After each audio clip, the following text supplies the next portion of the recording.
What's going on, everybody? My name's Coach Stefan, and welcome to the Everyday Pursuit. I have a special guest on today, Coach Bryce. Say what's up. Hey, what's going on, everyone?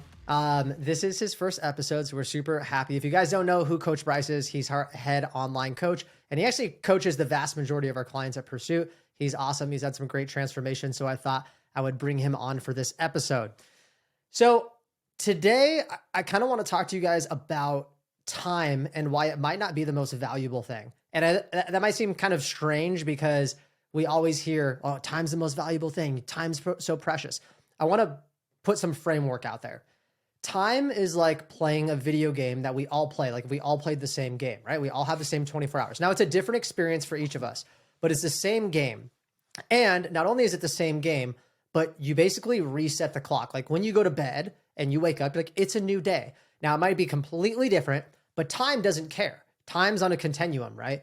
And although I totally understand we don't have an infinite amount of time, it's a finite resource. Until you're dead, you actually do. You know what I mean? Like until you don't have time, that's all you have. And the reason I want to put that framework out there is because how you use your time is actually what's valuable, like not time in itself, because it doesn't matter. It's just this like continuous resource. And a lot of people don't really think about it until they're close to death or somebody dies close to them. Like usually you just are living, you're just there, right? So because of that, let's just all be on that same playing field. This is how I look at time. It's something to where not only are you going to do it every single day, but in my eyes, it doesn't make sense that you don't get good at that game, right? If I'm living a day after day after day, it's the same, game, right? In this metaphor, why would you be okay with continuing to lose at that game over and over and over again? Like eventually, don't you think that you should apply some of your wisdom or your knowledge and like figure out how to win at the game? And although some people might argue like you can't win at life, I think you can definitely lose at life. Like there's people out there that are like not doing well, right? So your level of success and winning might be a little bit different than others, but like I think we can identify the people that are like struggling, right? So the reason that I want to talk about this episode is because time management is one of the most important things within your fitness journey. The number one excuse I think you probably hear too is I don't have time, like time, money, whatever. And you guys would probably be surprised of how little time out of your entire day that you actually have to spend in the gym to get results. And this isn't just me saying like, oh yeah, it's easy for you to say, no. I'm gonna have Coach Bryce talk about our clients that have lost 20 pounds, 30 pounds, 40 pounds, gained 20 pounds of muscle, gained no fat with not spending as much time in the gym as me. I'll tell you right now, I go to the gym a lot. I'm super open about it. I train 5 to 6 days a week for like 60 to 90 minutes because I like it. Is it necessary? No, it's not. I could build a great physique and actually probably keep my physique in half of that. But I do a lot of things you guys don't see behind the scenes, like mobility and flexibility and things that like don't add to my physique per se, but they're important to me. So Bryce, out of all the clients in Pursuit that you train, like what would you say the average gym session is for most people? Most people that I'm training, they find their sweet spot somewhere around, I would say about 45 minutes. And this is anywhere from 2 to 4 times per week. It's not a ton. It's really, really easy. And here's the thing. The way that we like to break things down here is very simple. If you are trying to go for fat loss and that's your main goal, then you really only need to be training about 2 hours per week, because the majority of this is just going to come through your nutrition. And then if you're trying to do some sort of body recomposition, so building some muscle while burning fat, that's when we say, yeah, you got to do about 3 hours per week. And if you are just gung-ho and you're trying to build as much muscle as possible, then 4 hours per week is usually pretty good. And these are just minimums that we run with. And so obviously, if you want to build muscle, it's going to require the most amount of time, but everything works, and it doesn't really matter how you want to kind of piece that all together. So if you're somebody who wants to train 6 days a week for only 20 minutes, then there's your 2 hours. And that's how, but the thing is, whenever it comes down to time, which is what Stefan is talking about quite a bit, is knowing what your priorities are. So sometimes fitness is not the top priority. Sometimes relationships are more important. Sometimes career is more important.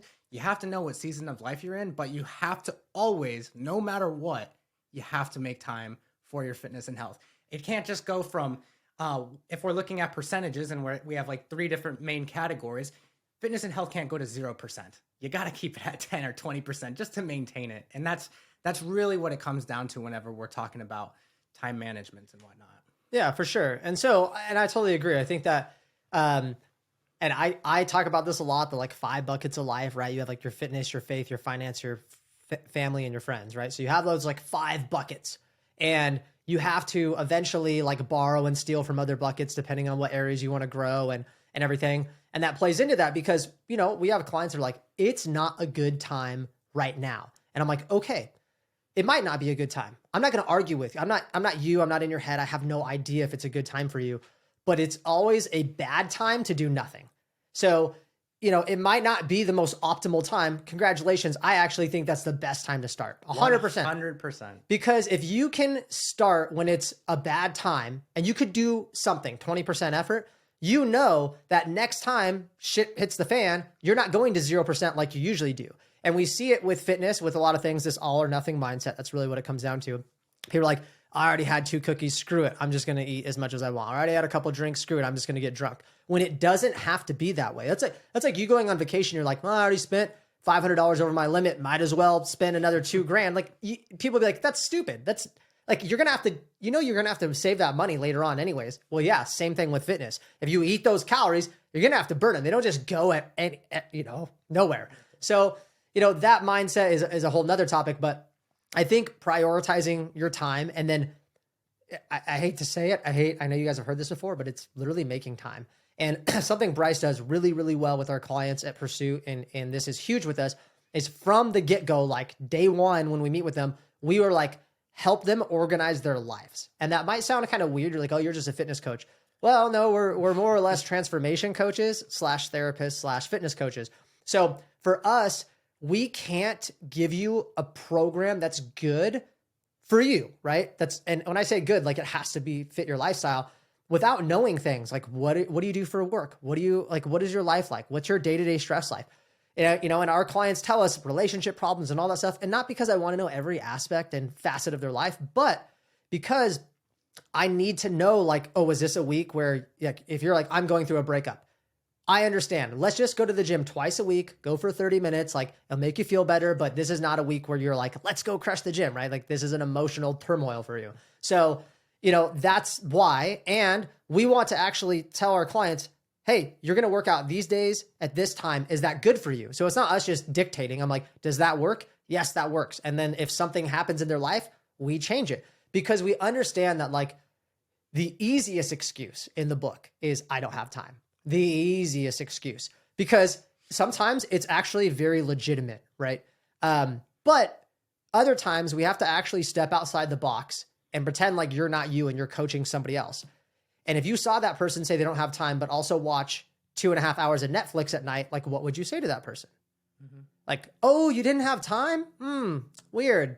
Well, I mean, like I need a relaxed time. Okay, cool. You could have gone for 30 minutes. Oh, you know, well, I could have. So we know that those excuses are going to happen. So we try to optimize time and schedule from the very, very beginning, right? And one of the things that you have to really think about, kind of going back to Stefan's analogy of you have infinite time until you die, you should be trying to have some sort of fitness routine that you can do for the rest of your life. And this is where I think the majority of people fail is bad diets.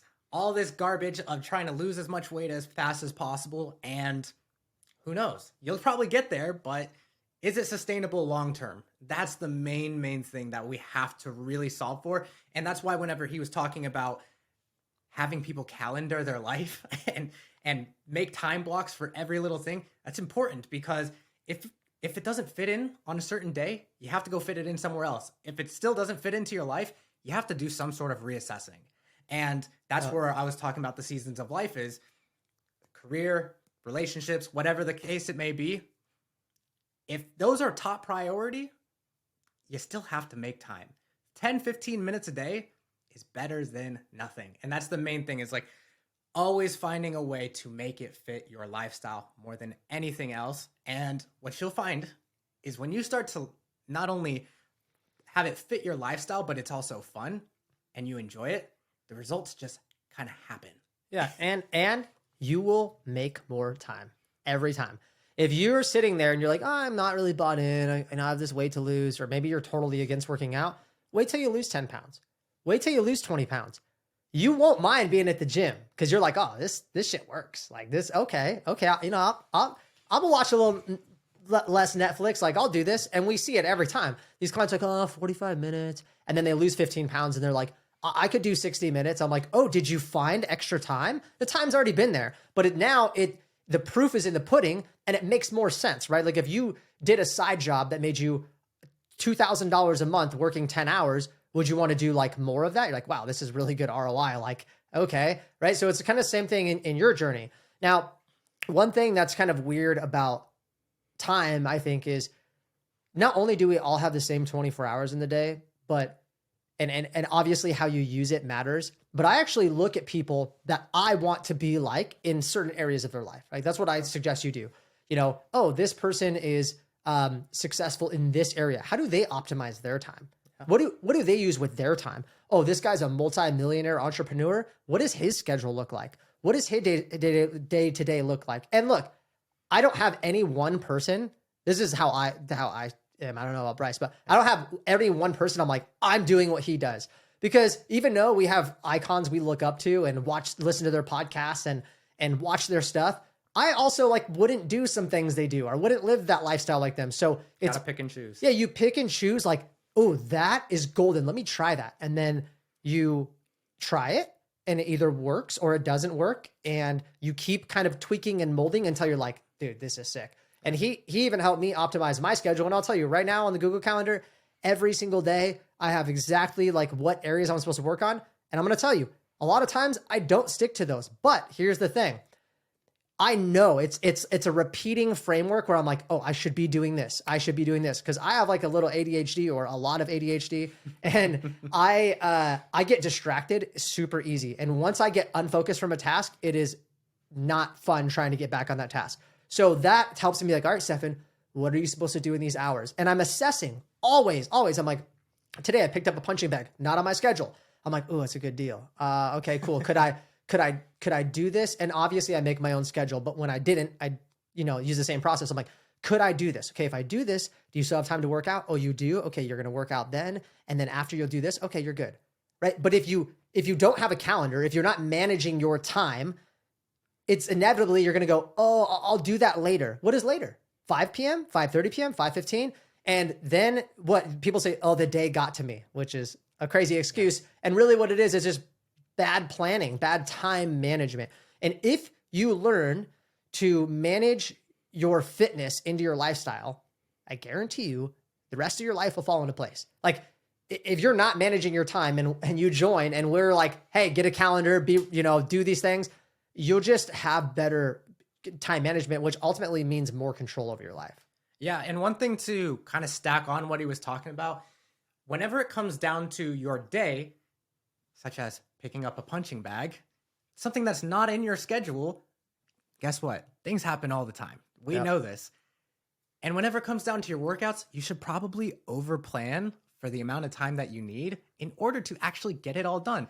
And here's the thing. Even if, let's say you planned an entire hour for driving to the gym, working out, and getting back into the car to drive back home, and you got pushed back 15, 20 minutes, that's not a real good excuse to not go. Because I can promise you, your 30 to 45 minute workout, if it gets cut down to 20 to 30, is going to be just fine. You're still going to get the majority of the progress that you needed to, because if you have a good program, something that we program, you're going to get the most bang for your buck from the beginning of the workout anyway. And so it shouldn't ever be an issue where, time is the limiting factor. You can always go in and even if shit hits the fan, go in, get the minimum effectiveness done, like the minimum effective volume done, and get out of there. Today, I worked out for 27 minutes. And I can say that very, very truthfully because I remember I was like, I have a lot of stuff I have to take care of. So I just left. I was like, I got my big stuff done. I'll be back tomorrow. And that's the thing is like, again, kind of coming full circle is it has to be something that you can do forever. And for me, I can't just keep going to the gym when I have other responsibilities to take care of. Yeah. Yeah. And I know you guys might think like, oh, we're fitness coaches. And so we have like all day to work out. Even with a gym in my house behind me, I'm really busy. I have a lot of stuff going on in a family and running a business, and you have clients. And sure, I could, you know, calendar off or block off as long as I want, but I also don't want to be in the gym for 2 hours, to be completely honest with you guys. I've been lifting for long enough where I just don't have a desire to do that. Doesn't mean I don't ever do fitness things that are longer, but like Bryce is saying, it needs to fit your lifestyle. You need to look at time as like this thing where you have to learn how to beat it. Like you have to, why would you keep playing this board game, this game of life over and over and over and being like, no, I suck. And then you just are like, that's just okay with you? Like, you're just not good and you're just going to accept it? I just like losing. No, eventually you have to be like, I'm going to take control of my life. And you hear this all the time. I'm taking control. What does that look like? I can tell you the first step is get your time management under control. You can't accomplish literally anything that you want to accomplish if time is just like the second thought to you. Every single successful person in any area, and I'm talking about not even financial success. If you're a really good spouse, you make time for your spouse. You probably block off date nights and things to spend time with them. If you're a really good parent, you manage time well, and you make sure that with work and with all the things you have going on, you spend time with your kids. And it's probably not just at a whim, not that you can't add extra, but it's not just this random thing. You're like, oh, I purposefully do that. I go to his practices. It's a meeting. Yeah. It's just like a meeting. It's a meeting. So how are you expected to show up good in the 5 buckets: finances, faith, fitness, family, friends, if you can't manage time? Never going to happen. You're going to suck at all those areas. So unless you learn to understand that like time in itself isn't the most valuable thing, it's how you manage it. Until you can learn that, you're going to continuously struggle. And that's why at Pursuit, when we have clients, the first thing we do is we're like, how's your time management? Some of our clients are awesome. Some of them struggle a little bit. And we notice that, I mean, would you agree that as soon as they get like their schedule down, their consistency goes up, which means the results go up, which means they get more motivated. And it's like positive snowball. Yep. Yeah. One of the things that I love preaching, and this is my favorite thing to say, is structure equals freedom. Yep. When you structure your day and you are efficient with the time that you're spending, then you have more time. Let's say, I know that a lot of you probably have hourly work, but let's say you had a project that you had to get done, but you gave yourself 4 hours instead. It could have probably taken 1. If you had only taken 1 hour to do it, then you have more time to work out, more time to spend with your spouse, more time to go out with friends and do whatever you want. And that's the freedom side of things. But you have to be structured. You have to be intentional with your time. And then the freedom comes with it. Yeah, for sure. I think you summed it up really well. I mean, I know you guys listening to this, you don't only want to have a great physique, but you want to have like a good life, right? Because being fit, it literally is just an addition. Like, even for me, I promise you, fitness is not just my whole life. It might seem like that, but it's not. And although it's a big majority of my life, I only do it to enhance my life outside of fitness, right? Even for somebody that loves working out, like I do it because I want to show up in a better mood and show up more excited and show up immensely in a more like optimal state for my business. So financially I do better. Like it breaks into every single facet of life. And I mean, we've definitely seen that with our clients. So to wrap things up, guys, you need to learn how to manage time. That's like a number one. Time is obviously valuable, but if it is valuable to you, if it is the most valuable thing, then you better freaking learn how to use it and manage it. Because if you don't, you're never going to create freedom, and all these other areas outside of fitness will struggle. Why it needs to start in fitness? Well, because most people don't have something strong enough unless they're like going through a divorce because, they have relationship issues or their kids hate them or like something negative has to happen. They're like, oh, wow, this is because time management, right? Like it has to hit you in your face versus we know for fitness, I can almost guarantee you if you're struggling staying consistent, it's time management. I'll just tell you, you're bad at managing your time. And maybe you're like, well, I'm good at every other area. Cool. Then you should be able to do it. Stop being avoidant. Go do the work. Don't be afraid of the hard work. And if you feel like, yeah, but I don't know how to like fit it into my schedule and what workouts I'm going to do, talk to one of us. Go hit us up. Go to pursue_hp.com on Instagram. Go to our website, pursuehp.com. Book a call with one of us and talk to us about how to get your schedule managed because we want freedom for you. We want you to have you know, the better physique and the increased confidence. But like Bryce said, like you're never going to get that, and you're never going to get the freedom until you learn to manage your time. Any last words? Nope. You summed it up. All right. Well, I appreciate it, guys. Thank you so much for tuning in, and we'll see you next episode. See ya.